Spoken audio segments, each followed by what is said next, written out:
കേരള രാഷ്ട്രീയത്തിലെ യുവശബ്ദമായിരുന്ന രാഹുൽ മാങ്കൂട്ടത്തിൽ അതീവ ഗുരുതരമായ ലൈംഗിക പീഡന കേസിലും ക്രിമിനൽ കുറ്റങ്ങളിലും പ്രതിയായി അർദ്ധരാത്രിയിൽ അറസ്റ്റിലാകുന്നതും കേവലം ഒരു ക്രമസമാധാന വിഷയം മാത്രമല്ല, അത് വരാനിരിക്കുന്ന നിയമസഭാ തിരഞ്ഞെടുപ്പിന്റെ ഗതി മാറ്റിമറിക്കുന്ന ഒരു രാഷ്ട്രീയ കൊടുങ്കാറ്റ് കൂടിയാണ്.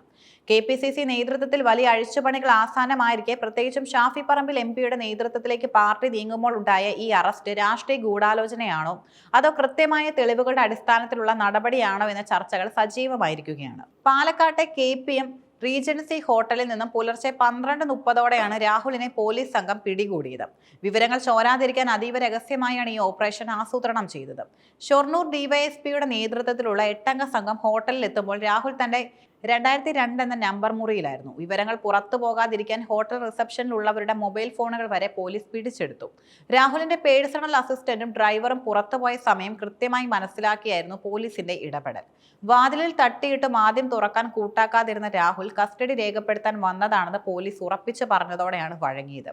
ഒരു ജനപ്രതിനിധിയെ ഇത്തരത്തിൽ നാടകീയമായി പിടികൂടുന്നത് അടുത്ത കാലത്തൊന്നും കേരളം കണ്ടിട്ടില്ലാത്ത കാഴ്ചയായിരുന്നു. കേരള കേഡറിലെ ഏറ്റവും കരുത്തുറ്റ വനിതാ IPS ഉദ്യോഗസ്ഥരിൽ ഒരാളായ G. പൂങ്കുഴലിയാണ് അന്വേഷണത്തിന് നേതൃത്വം നൽകുന്നത്.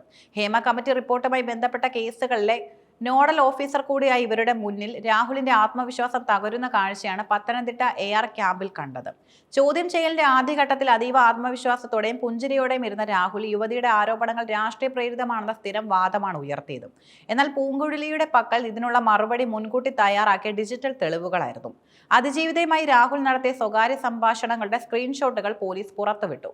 ഇരുവരും ഒരേ ഹോട്ടൽ മുറിയിൽ ഉണ്ടായിരുന്നുവെന്ന് തെളിയിക്കുന്ന ടവർ ലൊക്കേഷൻ വിവരങ്ങൾ നിരത്തിയതോടെ രാഹുൽ നിശബ്ദനായി. ഗർഭചിത്രത്തിന് പ്രേരിപ്പിച്ചതുമായി ബന്ധപ്പെട്ട നിർണായകമായ ഓഡിയോ ക്ലിപ്പുകൾ കേൾപ്പിച്ചതോടെ രാഹുലിന്റെ പ്രതിരോധം പൂർണ്ണമായും തകർന്നു. ഈ കേസിലെ മൂന്നാമത്തെ അതിജീവിത നൽകിയ പരാതിയിലെ വിവരങ്ങൾ അതീവ ഗൗരവകരമാണ്. രാഹുൽ മാങ്കൂട്ടത്തിൽ അവലംബിച്ച കുറ്റകൃത്യ ശൈലി മുൻ കേസുകൾക്ക് സമാനമാണെന്ന പരാതിയിൽ പറയുന്നു. വിവാഹം കഴിക്കാമെന്ന് വിശ്വസിപ്പിച്ച യുവതിയെ ഹോട്ടലിലേക്ക് വിളിച്ചു വരുത്തി. യുവതിയെ കൊണ്ട് തന്നെ ഹോട്ടൽ മുറി ബുക്ക് ചെയ്യിപ്പിക്കുന്നത് രാഹുലിന്റെ തന്ത്രമായിരുന്നു. സംസാരിക്കാൻ പോലും നിൽക്കാതെ ആദ്യ കൂടിക്കാഴ്ചയിൽ തന്നെ ക്രൂരമായി ലൈംഗികമായി കടന്നാക്രമിച്ചു. തനിക്കൊരു കുഞ്ഞു വേണമെന്നും അത് വിവാഹം വേഗത്തിലാക്കാൻ സഹായിക്കുമെന്നും രാഹുൽ വിശ്വസിപ്പിച്ചു. ഓവുലേഷൻ സമയമാണെന്ന് യുവതി പറഞ്ഞിട്ടും അത് കാര്യമാക്കാതെ ലൈംഗിക ബന്ധത്തിൽ ഏർപ്പെട്ടു. യുവതി ഗർഭിണിയാണെന്ന് അറിയിച്ചതോടെ രാഹുലിന്റെ മനോഭാവം മാറി.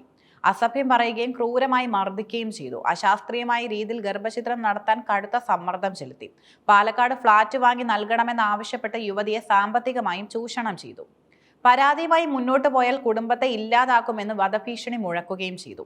ഈ അറസ്റ്റിന് പിന്നിൽ കേരള കോൺഗ്രസിലെ ഗ്രൂപ്പ് സമവാക്യങ്ങൾ മാറ്റിമറിക്കുന്ന രാഷ്ട്രീയ താല്പര്യങ്ങൾ ഉണ്ടെന്ന് ഒരു വിഭാഗം വിശ്വസിക്കുന്നു. KPCC പ്രസിഡന്റ് സണ്ണി ജോസഫ് നിയമസഭയിലേക്ക് മത്സരിക്കാൻ ഒരുങ്ങുന്നതോടെ അധ്യക്ഷ സ്ഥാനത്തേക്ക് ഷാഫി പറമ്പിൽ എത്തുമെന്നത് ഏതാണ്ട് ഉറപ്പായിരുന്നു. ഷാഫിയുടെ വരവ് പല മുതിർന്ന നേതാക്കളെയും അലോസരപ്പെടുത്തുകയും ചെയ്തു. ഷാഫി അധ്യക്ഷനാകുന്നതോടെ അദ്ദേഹത്തിന്റെ ഏറ്റവും വിശ്വസ്തനായ രാഹുലിനും വലിയ പദവികൾ ലഭിക്കുമെന്ന സാഹചര്യത്തിലാണ് ഈ അറസ്റ്റ് ഉണ്ടാകുന്നത്. പാലക്കാട് നിയമസഭാ സീറ്റിൽ മത്സരിക്കാൻ താല്പര്യമുള്ള ഷാഫിയെ KPCC അധ്യക്ഷ പദവി നൽകി വടകരയിൽ തന്നെ പിടിച്ചിടാനായിരുന്നു ഹൈക്കമാൻഡ് നീക്കം. ഇതിനിടയിലാണ് ഈ വിവാദങ്ങൾ ഉണ്ടാകുന്നത്. ഇത് ഷാഫിയുടെ നേതൃത്വത്തിലേക്കുള്ള വരവിനെ ദുർബലപ്പെടുത്താൻ പാർട്ടിക്കുള്ളിലെ തന്നെ ചിലർ തയ്യാറാക്കി തിരക്കഥയാണോ എന്ന സംശയം ശക്തമാണ്. നവംബറിൽ രൂപീകരിച്ച 17-അംഗ AICC കോർ കമ്മിറ്റി തിരഞ്ഞെടുപ്പ് ഒരുക്കങ്ങൾ വിലയിരുത്തി വരികയാണ്. പ്രചാരണ പ്രവർത്തനങ്ങൾ ഏകോപിപ്പിക്കാൻ മുഴുവൻ സമയം നീക്കിവെക്കാൻ കഴിയുന്ന ഒരു യുവ നേതാവ് വേണമെന്ന ഹൈക്കമാൻഡ് താല്പര്യമാണ് ഷാഫി പറമ്പിലിന്റെ പേര് മുൻനിരയിൽ എത്തിച്ചത്. എന്നാൽ രാഹുൽ മാങ്കൂട്ടത്തിനെതിരെ ഇത്തരം കേസുകൾ ഉയരുന്നത് ഹൈക്കമാൻഡിനെ പുനർചിന്തയ്ക്ക് പ്രേരിപ്പിക്കും. ഷാഫി പറമ്പിലിന്റെ സംഘടനാ മികവും യുവജനങ്ങൾക്കിടയിലുള്ള സ്വാധീനവും പാർട്ടിയുടെ വിജയസാധ്യത വർദ്ധിപ്പിക്കുമെന്ന് ഒരു വിഭാഗം വാദിക്കുമ്പോഴും, ഷാഫിയുടെ വിശ്വസ്തൻ പീഡനക്കേസിൽ അറസ്റ്റിലാകുന്നത് എതിരാളികൾക്ക് വലിയ ആയുധമായി മാറും. AP അനിൽകുമാർ, PC വിഷ്ണുനാഥ് തുടങ്ങിയ വർക്കിംഗ് പ്രസിഡന്റുമാർ മത്സരരംഗത്തുണ്ടാകും എന്നതിനാൽ അധ്യക്ഷ പദവിയിൽ മാറ്റം അനിവാര്യമാണ്. ആദ്യ 2 കേസുകളിൽ കോടതി മുൻകൂർ ജാമ്യം അനുവദിച്ചിരുന്നെങ്കിലും പുതിയ പരാതിയിൽ ഡിജിറ്റൽ തെളിവുകൾ രാഹുലിനെ കുടുക്കിയിരിക്കുകയാണ്. മെഡിക്കൽ റിപ്പോർട്ടും ശാസ്ത്രീയമായ തെളിവുകളും കൂട്ടിച്ചേരുന്നതോടെ ജാമ്യം ലഭിക്കുക ദുഷ്കരമാകും. രാഹുലിന്റെ മൊബൈൽ ഫോണുകൾ ഫോറൻസിക് പരിശോധനയ്ക്കായി അയച്ചിട്ടുമുണ്ട്. ഇതിൽ നിന്നും കൂടുതൽ ഇരകളെക്കുറിച്ചുള്ള വിവരങ്ങൾ ലഭിക്കാൻ സാധ്യതയുണ്ടെന്നാണ് പോലീസ് കരുതുന്നത്. വൈദ്യ പരിശോധനയ്ക്ക് ശേഷം രാഹുലിനെ മജിസ്ട്രേറ്റിന് മുന്നിൽ കോടതിയിൽ ഹാജരാക്കി റിമാൻഡ് ചെയ്യും. രാഹുൽ മാങ്കൂട്ടത്തിന്റെ അറസ്റ്റ് കേവലം ഒരു വ്യക്തിക്കെതിരെയുള്ള നടപടിയല്ല, മറിച്ച് അത് കേരളത്തിലെ കോൺഗ്രസ് പ്രസ്ഥാനത്തിന്റെ ഭാവിയും വരാനിരിക്കുന്ന തിരഞ്ഞെടുപ്പ് തന്ത്രങ്ങളെയും ബാധിക്കുന്ന ഒന്നാണ്. ഷാഫി പറമ്പിലിന് KPCC അധ്യക്ഷ പദവി ലഭിക്കുമോ അതോ മുതിർന്ന നേതാക്കൾ ഈ സാഹചര്യം മുതലെടുത്ത് അധികാരം തിരിച്ചുപിടിക്കുമോ എന്നത് വരും ദിവസങ്ങളിൽ അറിയാം. സ്ത്രീ സുരക്ഷയും ധാർമ്മികതയും പ്രസംഗിക്കുന്ന ഒരു പ്രസ്ഥാനത്തിലെ യുവ നേതാവിനെതിരെ ഇത്തരം ഒരു ഗൗരവകരമായ പരാതി ഉയർന്നത് പൊതുസമൂഹത്തിനിടയിൽ വലിയ പ്രതിഷേധത്തിനും കാരണമായിട്ടുണ്ട്. ഈ പ്രതിസന്ധിയെ കോൺഗ്രസ് എങ്ങനെ മറികടക്കുമെന്നത് കണ്ടു തന്നെ അറിയണം.